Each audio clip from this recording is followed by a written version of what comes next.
Today we are going back to basics and I'm going to show you how to make a perfectly light and fluffy vanilla sponge. Step one is our ingredients, and the best way to create a recipe for a vanilla sponge is to base it all on your eggs. And what I mean by that is we're going to weigh our eggs in their shells and then we're going to use that measurement for the rest of our ingredients. So we're going to zero that and then put 4 eggs in. I'm also going to leave conversions in the description so you know how many eggs to use per size of cake that you're doing. That weighs 248 grams. So what that means is we're then going to measure out 248 grams of butter, 248 grams of flour, and 248 grams of caster sugar. And that's going to create a beautifully light and fluffy sponge. We also need some milk and vanilla. This is just going to loosen the mixture up a little bit. So for every 2 eggs, I use 1 tablespoon of milk, and then I add in roughly a teaspoon of vanilla, depending on the size. Step 2 is preparing our tins. So I'm doing an 8-inch cake here, and I have greased the bottom, and then I have put baking paper on the bottom as well, and I've greased the sides. I never really put baking paper around the sides because I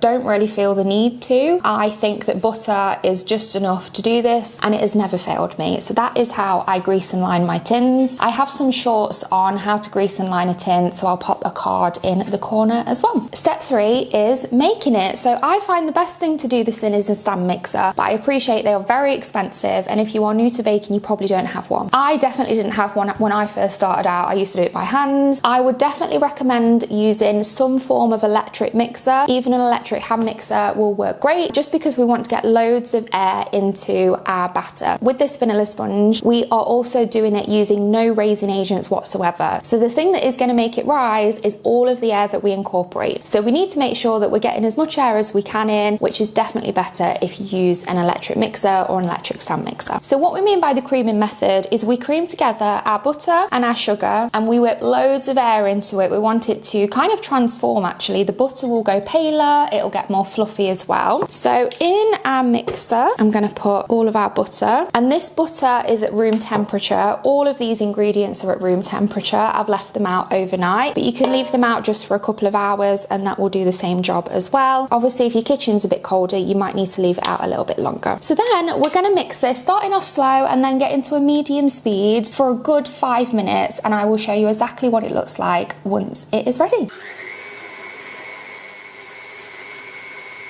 Once it's all started mixing together and you're about halfway through, I like to stop the mixer and make sure I've got everything from the sides and the bottom. Especially with a stand mixer, it can kind of just build up around the sides, so you want to make sure that you've got everything off there and that it's all mixing properly.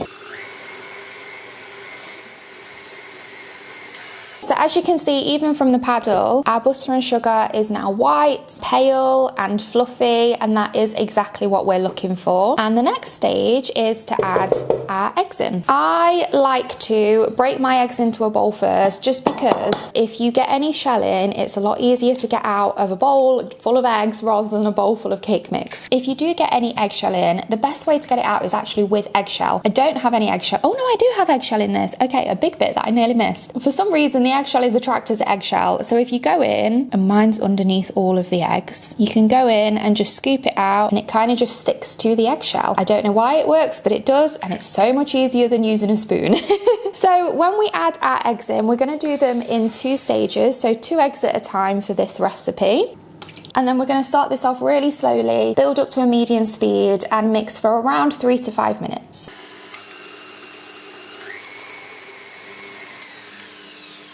So that's the first lot of eggs mixed in, and as you can see, it has started sticking to the sides. So I'm going to go in with my spatula again, make sure that we've got all of this off the sides. And what you can also see is that my mixture has split. And I say this on pretty much every cake video. Don't panic. It will sort itself out, I promise, as soon as you add the flour in. And if it doesn't, it will sort itself out in the oven. So I'm going to add in the second lot of eggs now and repeat the process.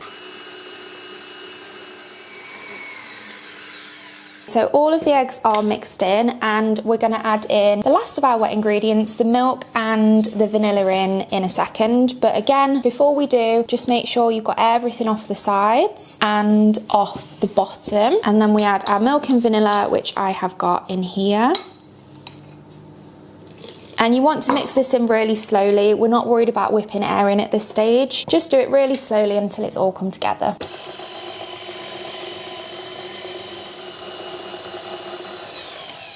so my mixture is definitely split now because my milk was a lot colder than the rest of it, because I always forget to get my milk out at the same time as the rest of the ingredients. Next step for making the batter, and last step and the most important step, is adding our flour in. The reason why I say it's most important is because there's two parts to this. First, we're going to want to sieve it because we don't want any lumps in it, but also if you sieve it from high, don't really know how to explain this the best, but it kind of catches air as it goes down, which creates an even more light cake. We also need to make sure that we don't overmix this. We have got loads of air into our batter at the moment, and we do not want to knock that air out. So I'm just sieving it from as high as I can without getting it everywhere, which I usually get everything everywhere.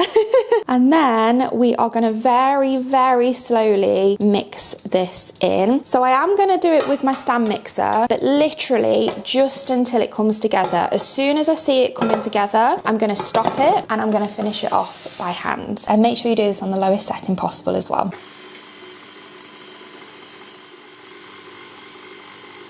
So it was literally on for about 10-20 seconds. As soon as you see it's all mixed together, stop. We're going to get as much of this batter off as we can because we don't want to waste any. So then we've still got some flour at the sides. We'll still have some at the bottom as well. But you want to be really, really gentle here when mixing the rest in. And we basically just want to fold it in. So folding it in is kind of just going in a very slow motion. You can go around the outside and come around the middle. You can go through the middle and come around the outside. It doesn't really matter, but what we don't want to do is mix it vigorously. We don't want to be mixing the air out of it. And as soon as everything is mixed in, stop. So let's move back to our tins, and then we're going to divide this as equally as we can between the two. And again, just making sure you're being really gentle. Just imagine all of the air in this batter. We do not want it to escape. Get as much out as you can, and then we're going to start leveling it. So it doesn't need to be perfectly flat. It's going to find its own way in the oven, but we do just want to spread it out towards the edges to give it a good head start. And then the same for this one. We're going to bake it at 160 degrees Celsius, and that is for a fan assisted oven, and we're going to bake this for about 22 to 25 minutes. The key with baking a cake is don't open your oven before it is done. So obviously as we get towards the end, we're going to need to check that it's baked, but don't open your oven 10 minutes in, for example, because all of the air is just going to go straight down and you'll end up with a flat cake. So low and slow, 160, 22 to 25 minutes. So these have just come out of the oven. They are still red hot, so be really careful when you're touching the tins. They took 23 minutes in total, and the way that you can check that they're done is just by getting a cocktail stick, pushing it into the center, and it should come out completely clean. We now need to let them cool, so we're going to let them cool in their tins. I don't know what step we're on, 5, 6 maybe. It doesn't need to be completely cold, but we want to be able to touch the tins, and then we're going to turn them out onto a cooling rack to complete their cooling process. Our tins are a lot cooler now. As you can see, I can touch it.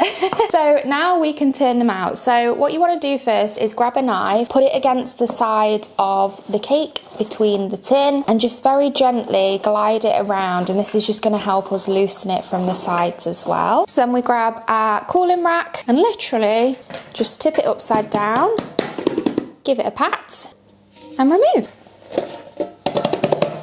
Just like that. So simple and easy. And then we're going to take the greaseproof paper off, just do it really, really gently. And as you can see, it is super spongy. As I'm putting my fingers down, it is springing right back. The texture is perfect. It's light and fluffy and really, really delicious, full of vanilla flavour. You can use them for whatever you want. So you could make a Victoria sponge out of them. You could make birthday cakes, celebration cakes, even wedding cakes if you want to. I've made a wedding cake with this exact recipe, and the guest told the bride that it was the best cake they've ever eaten, which is a very, very nice thing to hear, because when you make a wedding cake, there's a lot of pressure. So you can use this recipe however you want to, and as I said earlier in the video, I will leave conversions down below based on the size tin that you are using. So I really hope you've enjoyed this video. If you have, please don't forget to like and subscribe, and I'll see you next week for another video. Thanks for watching. Bye.